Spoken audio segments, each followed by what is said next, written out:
Variegated এই lucky ব্যাম্বোটা কিন্তু আমার অনেক দিনের ইচ্ছা ছিল। যাই হোক, অনেক দিন পরে আসলে এই গাছটা আমি আমার গাছের ইনডোর প্ল্যান্টের যেই সংগ্রহগুলো আছে তার মধ্যে কিন্তু আমি এটা কালেকশন করতে পেরেছি। তো দেখতে পাচ্ছেন যে আজকে হচ্ছে আমি আমার লাকি ব্যাম্বোগুলোকে একটু কাটিং করব। কাটিং করে পানিতে দেওয়ার জন্য আমি ভালো করে আগে কাটিং করে নিয়েছি। কিছু কিছু পাতা আসলে একটু হলদে হয়ে গিয়েছিল।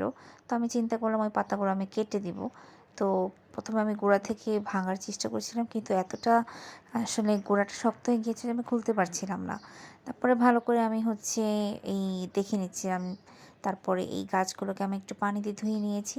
অনেক বেশি বালি পড়ে গিয়েছিল। তারপরে এই যে হলুদ পাতাগুলো, এই হলুদ পাতাগুলো কিন্তু আমি কেটে নিয়েছিলাম ভালো করে।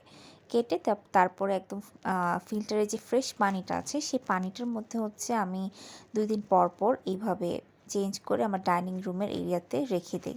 আমার কাছে ভালো লাগে।